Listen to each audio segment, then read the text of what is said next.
नमस्कार दोस्तों, स्वागत है आपका आपके अपने exam Guru tips and tricks में। रेलवे ग्रुप डी के एग्जाम डेट आ चुके हैं। ठीक है, साइंस की आज हम इस वीडियो में बात करने वाले स्पेशली रेलवे ग्रुप डी के बारे में। और एक और बात, अगर जो अपने रेलवे ग्रुप डी का फॉर्म डाला है तो जल्दी से चैनल को सब्सक्राइब करके बेल का आइकन क्लिक कर लेना, जिससे आने वाले जो भी इंपॉर्टेंट वीडियो है उसकी अपडेट नोटिफिकेशन मिलती रहे। पहली बात, कान खोल के सुन लो, कान में तेल डाल लो कि आखिरी मौका मान के तैयारी करना। जो भी आपके पास ये 15 दिन बचे हैं, ये 15 दिन बचे हैं, उसको आप सोच लो उसको किस प्रकार से इंप्लीमेंट करना, किस प्रकार से करना है। तो पहले फेज का एग्जाम 17 तारीख से शुरू हो रहा है। अगर जो आपका पहले फेज में होता तो चलो ठीक है, 10-12 दिन 15 दिन बचे हैं। लेकिन अगर जो पहले फेज में नहीं होता तो भी आपके पास मान के चलो कि आपका 25 दिन 30 दिन जो भी है, 1 महीना टाइम बचा। इस 1 महीने टाइम को ये मान के चलना कि भैया इसके बाद मुझे पढ़ाई नहीं करनी और ये मेरा आखिरी पढ़ाई है, और ये 1 महीना अगर जो मैंने पढ़ लिया तो जिंदगी भर का मुझे मेरा छुट्टी मिल जाएगा।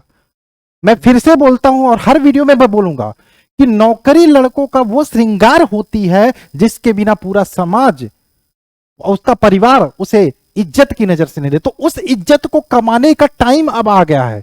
बच्चा छोड़ दो, भूल जाओ गर्लफ्रेंड बॉयफ्रेंड, भूल जाओ घर का काम, और घर वालों को ही बोल दो कि पापा मम्मी मैं 1 महीने रगड़ के पढ़ना चाहता हूं, आप 1 महीने मुझे दे दो बस। और इस 3 साल में जो नहीं हुआ, इस 1 महीने में होने वाला है। ठीक है, तो कमर कस लो। आज हम बात करने वाले रेलवे साइंस के लिए अभी से आपको क्या चीजें पढ़नी चाहिए। कुछ इंपॉर्टेंट चैप्टर्स के बारे में बात करेंगे, फिजिक्स, बायोलॉजी, केमिस्ट्री। ऐसा नहीं कि इनसे बाहर नहीं आएगा, इनसे बाहर भी आ सकता है, लेकिन यहां से आपको पढ़ना कंपलसरी है। सारी चीजों के बारे में बात करेंगे। ठीक है, ये पीडीएफ के बारे में भी हम बात करेंगे, लेकिन आइए एक एक चीज के बारे में सबसे पहले बात कर लेते हैं। 100% पेपर बचेगा इसके बारे में। देखो अभी क्या करना चाहिए इसके बारे में भी बात करेंगे। ठीक है, सबसे पहले ये बात कर लेते हैं सिलेबस को एक बार। ये देखो एग्जाम डेट का नोटिफिकेशन आया था कि किस 17 तारीख से आपका एग्जाम होगा। ठीक है, उससे पहले हम यहां पे आते हैं थोड़ा सा आपका साइंस। हम साइंस की बात, देखो रीजनिंग में कुल मिला के आपको मैंने बता दिया लास्ट टाइम में करना क्या है। आपको करना क्या है, आपका टीसीएस पेपर कराने जा रहा है तो रीजनिंग के लिए अभी सिर्फ प्रीवियस ईयर पेपर पे फोकस करो, सिर्फ प्रीवियस ईयर क्वेश्चन पे फोकस करो। ठीक है, जो भी पढ़ चुके हो बात की बात है, प्रीवियस ईयर क्वेश्चन पे फोकस करो। और आपके प्रीवियस ईयर क्वेश्चन सर जी किस एग्जाम को लगाए हम, तो एनटीपीसी सीबीटी 1 को टारगेट करो। एनटीपीसी सीबीटी 1 जो एग्जाम हुआ उसको टारगेट करके उसके सारे क्वेश्चन को लगाओ। सर जी क्वेश्चन कहां मिलेगा, तो इसके लिए मैंने कंप्लीट पीडीएफ बना के रखा है, वो आप ले लेना। ठीक है, खैर इसके बारे में नहीं बात करेंगे हम, इसलिए हमने रीजनिंग की बात छेड़ी कि रीजनिंग में आपको कम से कम 25 लेके आना है, ये आपका टारगेट है, इसलिए मैंने रीजनिंग की बात छेड़ी। सर चलिए ठीक है, रीजनिंग लेके आप साइंस की बात करने वाले थे ना, साइंस के बारे में बात करिए। तो साइंस का क्या गोल होना चाहिए सर जी, तो साइंस का गोल मैं ज्यादा नहीं रखूंगा, 18 से 20 ले आते हो, 20 ले आते हो बहुत बढ़िया, 18 ले आते हो, 17 ले आते हो तो भी आपके बहुत बढ़िया है, मैं मान के चलूंगा। तो 18-17 लाना कोई बड़ी बात नहीं है। 1-2 न्यूमेरिकल आता है, न्यूमेरिकल ऐसा आएगा कि आप कर लोगे। आपके न्यूटन के तीनों समीकरण याद होने चाहिए, वहां से न्यूमेरिकल आ सकता है।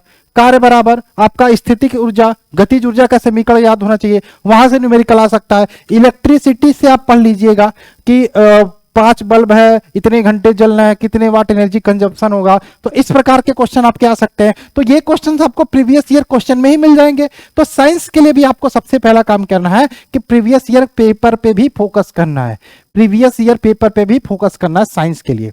इसके बाद मैं कुछ टॉपिक आपको बता देता हूं, और एक और बात मैं बोलना चाहूंगा साइंस के लिए, और इसका पूरा पीडीएफ भी मैंने बनाया है चैप्टर वाइज। पीडीएफ है आपका, फिजिक्स हो चाहे केमिस्ट्री हो चाहे बायोलॉजी हो, इसको चैप्टर वाइज मैंने बना के अलग से आपको दे दिया। वन लाइनर इतने आसानी से, इतने जबरदस्त तरीके से, सो रहे उठ रहे जाग रहे बैठ रहे, लास्ट टाइम में मैं बोलता हूं एकदम मत सोचना, बिना सोचे समझे आप लेके इसको पढ़ डालो, इसको पढ़ डालो, ये वाला ठीक है, इसको पढ़ डालो।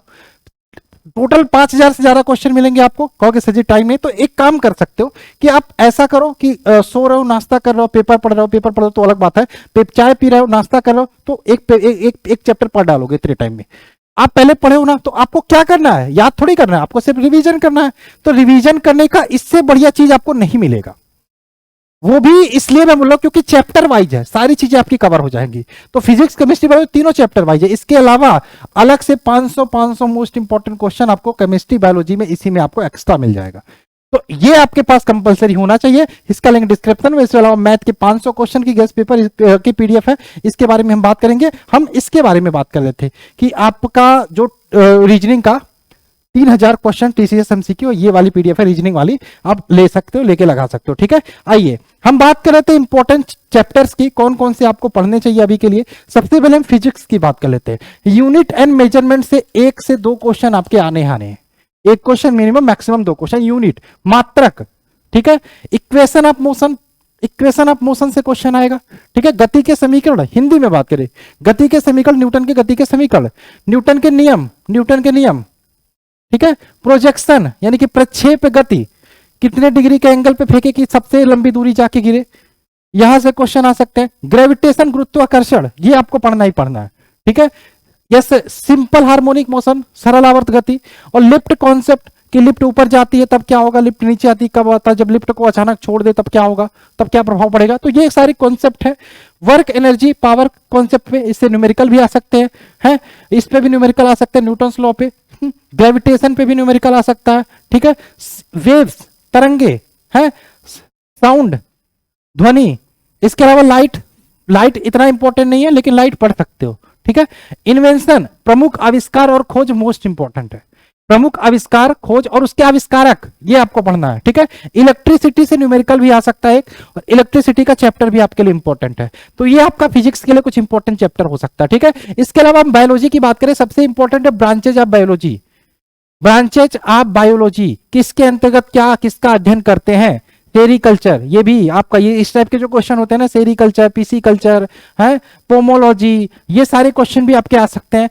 इंपॉर्टेंट डिस्कवरी एंड उसके साइंटिस्ट खोजे। ठीक है, बायोलॉजी से रिलेटेड, सेल की खोज किसने की थी, है, ये सारी चीजें, सेल की खोज किसने की थी, टिश्यू की खोज किसने की थी, ये सारी चीजें। इसके अलावा जो बैक्टीरिया की खोज किसने की थी, जीवित बैक्टीरिया की खोज किसने की थी, ये सारे इसमें आ जाएंगे। ठीक है, सेल एंड टिश्यू, ये अपना टॉपिक है, मोस्ट इंपॉर्टेंट है। ह्यूमन डिजीज, रोग, रोग बहुत इंपॉर्टेंट है। इसके अलावा विटामिन वाला टॉपिक मैंने लिखा, ये विटामिन, ये तो पढ़ना ही पढ़ना। विटामिन ए का रासायनिक नाम है, इसकी खोज किसने की थी, और विटामिन ए की कमी से कौन कौन से रोग होते हैं, विटामिन बी का, B6, B12, B9, ये सारे आपको विटामिन पढ़ना है। ठीक है, इंपॉर्टेंट है।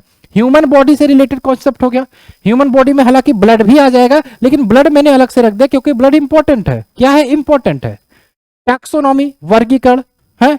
इसके अलावा जेनेटिक्स, अनुवांशिकी से क्वेश्चन आते हैं ही आते हैं। ठीक है, प्लांट किंगडम और आपका एनिमल किंगडम, दोनों आपको पढ़ना है। न्यूट्रिशन, पोषक, बहुत इंपॉर्टेंट है। पोषक, पोषक हिंदी में मैं इसलिए बता रहा हूं क्योंकि कंफ्यूजन ना हो, तो ये एक एक दिन में करके आप क्लियर कर सकते हो कि आप एक दिन में आप यूनिट एंड मेजरमेंट उठा लो, फिर ब्रांचेज ऑफ बायोलॉजी उठा लो, मेटल एंड नॉन मेटल उठा लो, तो एक दिन का टारगेट आप ये कर लो सेट, तो आराम से हो जाएंगे।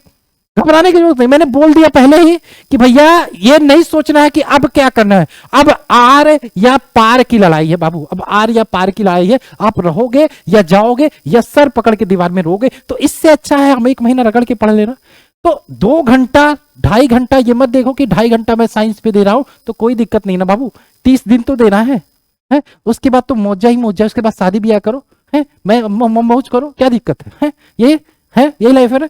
इसी के लिए परेशान हो रहते हैं 3 साल से, है धरना कर रहे हो, प्रदर्शन कर रहे हो, प्रोटेस्ट कर रहे हो कि मोदी, योगी, अब सब खत्म है, अब कुछ नहीं दिखेगा, अब कुछ दिखना भी नहीं चाहिए, अब आपको एग्जाम दिखना चाहिए बस, कि भैया ठप्पा लगवाना इस बार, क्या ठप्पा लगवाना इस बार। ठीक है, चलो खैर आइए हम बात कर लेते हैं, ये तो क्या फिजिक्स की बात। केमिस्ट्री की बात करते हैं तो मेटल नॉन मेटल सबसे इंपॉर्टेंट चैप्टर है। धातु अधातु है, मैटर, मिक्स एंड कंपाउंड, इसके अलावा एसिड बेस साल्ट, अम्ल बेस क्षार है, इसके अलावा एटॉमिक मॉडल, पीरियोडिक टेबल से क्वेश्चन पक्का है, 100% आएगा। इसके अलावा रेडियो एक्टिविटी, रेडियो एक्टिविटी है, एटॉमिक नंबर, फ्यूल है, सिंथेटिक फाइबर एंड प्लास्टिक, इसके अलावा कार्बन कंपाउंड।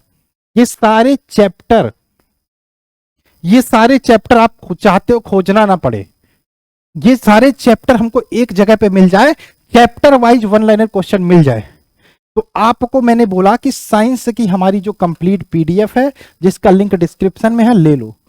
50 रुपए की पीडीएफ है, कोई दिक्कत नहीं है, आपका छुट्टी हो जाएगा।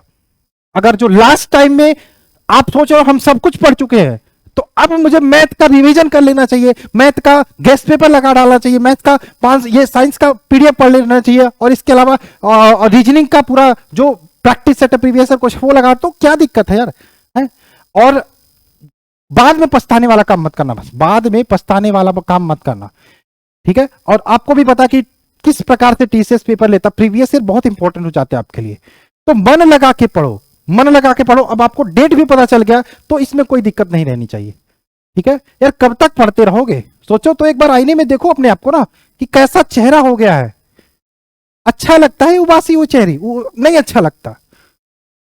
मुस्कुराहट लाओ, तो 1 महीने ये रगड़ के पढ़ लो, उसके बाद ढक के घूमना, ढक के ऐस करना, चाहे जो करना आपके घर वाले बोलेंगे ना मैं बोलूंगा, ठीक है।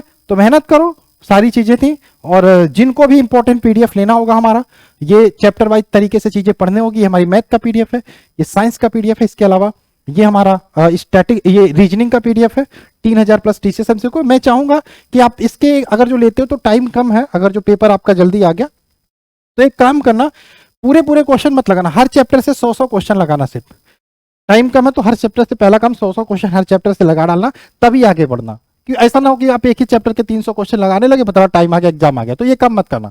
इसको लेते हो तो पहला काम हर चैप्टर के 100 क्वेश्चन लगाना, इससे ज्यादा मत लगाना, ठीक है। तो अगर जो उसके बाद टाइम बचता तब लगाना। और ये आपको क्या करना है, ये आपको डेली आप टारगेट बना लेना कि डेली मुझे 2 चैप्टर फिजिक्स के पढ़ने हैं, 2 चैप्टर केमिस्ट्री के पढ़ने हैं, और बहुत आसानी से पढ़ोगी, इस तरीके से मैंने इसको बनाया है, ठीक है। बाकी मैथ के 500 क्वेश्चन के गेस्ट पेपर की बात ही अलग है, ठीक है। सारे पीडीएफ की लिंक डिस्क्रिप्शन में मिल जाएगी। बाकी जो चीजें मैंने बताई ये आपको पढ़ना ही पढ़ना है, ठीक है। और चलिए मिलता है क्लास में, बाय बाय, जय हिंद जय भारत।